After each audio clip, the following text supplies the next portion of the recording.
saya sendiri akan menjelaskan tentang bagaimana cara menggunakan CorelDRAW.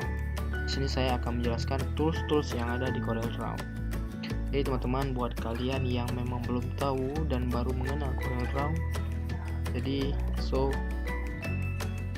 watch this video, oke? Nah, jadi untuk tahap pertama, di sini saya menggunakan CorelDRAW X7. Ya, teman-teman bisa menggunakan CorelDRAW apa saja yang teman-teman punya. Untuk tampilan mungkin sedikit berbeda, namun memiliki fungsi yang sama. Ya, jadi untuk tahap pertama saya akan menjelaskan kepada teman-teman semua bagaimana cara membuat sebuah laman kerja dulu. Jadi kita membutuhkan sebuah laman kerja untuk mendesain, oke? Untuk tahap pertama, pilih file, kemudian new. Nah, di sini teman-teman bisa lihat sendiri.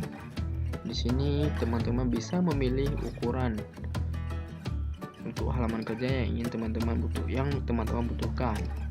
Di sini ada ukuran A4, A2, A3 dan lain sebagainya. Biasa A4 digunakan untuk cover, ya.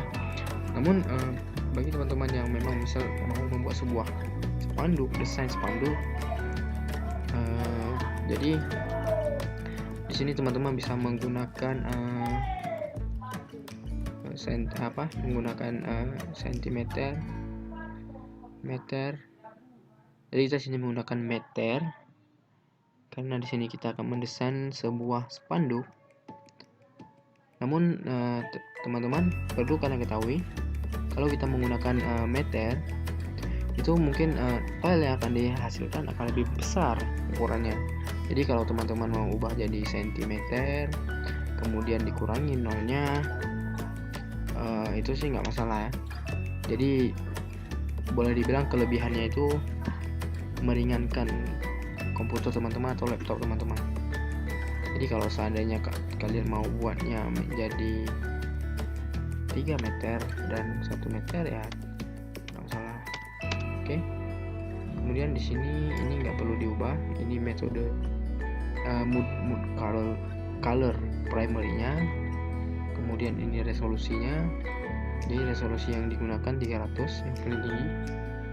Oke. Ini tidak ada yang perlu diganti. Kemudian teman-teman bisa lihat di layar di video ini, ini tampilan setelah kita membuat laman kerjanya. Nah, sekarang saya akan menjelaskan tools yang ada di CorelDRAW ini. Ini fungsinya untuk fix tool. Kita bisa mendrag, kita bisa memblok dan memilih objek-objek yang akan kita desain nanti. Kemudian ini fungsinya shape tool ini lebih kepada pengeditan garis-garis, ya. Pokoknya dia lebih kepada garis. Di sini ada shape, smooth, smell. Kemudian ini fungsinya crop, ini untuk memotong gambar atau memotong desain kita sesuai dengan keinginan. Kemudian ini eraser untuk menghapus, ya. Kemudian ini zoom, dan ini untuk memperbesar dan memperkecil. Kita juga bisa menggunakan F4, F3. Kita bisa menggunakan F3, ya. Kemudian di sini juga teman-teman bisa lihat, di sini juga ada yang ini fungsinya, teman-teman tahu, ini fungsinya freehand tools. Kita bisa membuat garis di sini, ya, seperti ini ya contohnya. Kita bisa membuat garis, kita menghubungkan garis dari titik awal ke titik akhir. Jadi titik awal dan titik akhirnya harus menyatu supaya kita bisa memberi warna. Nah, seperti contohnya. Kemudian di sini juga ada 2 point line. 2 point line ini sama fungsinya, ya. Jadi sama aja. Kemudian di sini ada brazier yang bisa melengkung-lengkungkan, ya. Dia bisa melengkung-lengkungkan. Kemudian di sini juga ada pen. Biasanya kita menggunakan untuk memotong sebuah objek kalau di Photoshop ya. Nah, kemudian di sini juga ada base spline, polyline, 3-point curve. Oke. Kemudian di sini ada artistic media tool. Fungsinya untuk apa, teman-teman? Kita bisa lihat di sini ada berbagai macam artistic media tool yang disediakan. Kemudian kita bisa memberi juga efek. Contohnya misalnya ya, saya garis. Apa yang terjadi, teman-teman? Nah, kita lihat ini muncul ya. Dan kemudian ini ada rectangle ini teman-teman tahu kan, kalau kita tadi buat kotaknya kan pakai freehand. Kalau kita pakai rectangle juga bisa. Kita juga bisa memberi warna untuk bagian biasanya digunakan di bagian background. Nah, seperti ini. Kemudian ada bulatan. Ini kalau kita mau buat sebuah bulat. Kalau seandainya kalian buat bulat seperti ini, seperti cuma menggunakan kursor tanpa mengklik atau memendam shift, maka memendam control, maka ini yang dihasilkan akan gepeng, lonjong ya. Namun ketika kalian mengklik control dan memendam, kemudian kalian buat sebuah bulatan, maka dia akan rapi, tidak ada gepeng-gepeng ya. Kemudian di sini juga ada polygon, star, graph, taper, spiral, shape yang ada juga. Kemudian teks, di sini juga ada teks. Kita bisa mengetik sesuai keinginan ya. Nah, seperti ini. Ini fungsi untuk teks. Kemudian di sini juga ada table. Kalau kalian mau buat table, ini juga ada table, tinggal isi aja. Oke. Ya.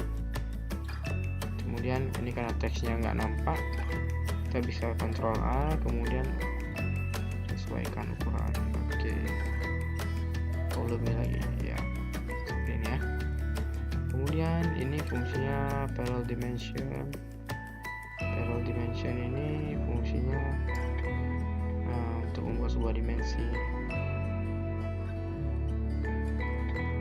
Nah, seperti ini ya. Kemudian ada string line connection. Nah, string line connection apa fungsinya? Jadi dia menghubungkan koneksi antara satu titik ke titik yang lain. Nah, seperti ini ya, teman-teman. Oke. Nah, seperti ini lebih kurang ya. Kemudian sini juga ada drop shadow. Fungsinya apa? Ketika misalnya saya beli warna putih atau warna hitam ya, kemudian saya ingin memberi bayangan, maka saya pakai drop shadow.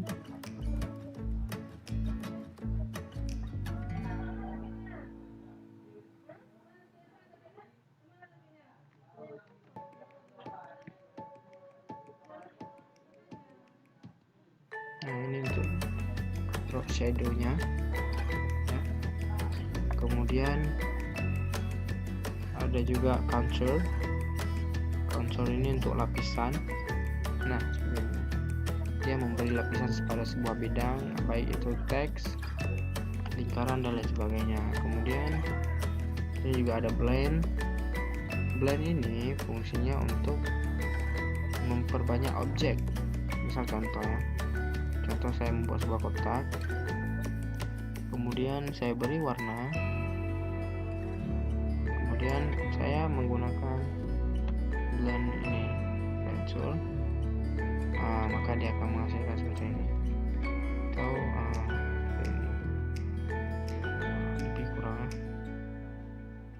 lebih kurang seperti ini teman-teman. Tinggal memperkecil. Nah seperti ini ya. Oke, itu lebih kurang. Kemudian ini ada distort. Distort ini biasa untuk mengubah dia menjadi sesuatu yang aneh. Nah seperti ini misalnya. Kemudian di sini juga ada apply. Apply ini fungsi untuk melengkung-lengkungkan atau membuatnya tidak beraturan atau menggepeng-gepengkannya. Oke, kemudian di sini juga ada extrude. Extrude ini membuat dia menjadi 3 dimensi. Maksudnya ya lebih pada 3 dimensi. Nah seperti ini. Nah kemudian di sini juga ada transparency tool. Kita bisa mentransparansikan. Nah seperti ini ya. Jadi dia transparan, atau ini kita bisa mentransparankan seperti ini ya. Kemudian ini fungsinya color eyedropper tool. Ini kita bisa mengubah sebuah warna dari yang kita pilih. Bisa saya mengubah warna jadi warna ini. Nah kemudian saya tinggal klik di mana yang mau saya ubah. Nah seperti ini. Kemudian teman-teman seperti ini ya. Kemudian teman-teman di sini juga ada interactive fill tool. Ya, kita bisa memberi dia efek warnaan. Kemudian kita bisa ini fungsi untuk membuat sebuah pencahayaannya seperti apa, boleh dibilang feel-nya ya. Oke. Lebih kurang seperti ini.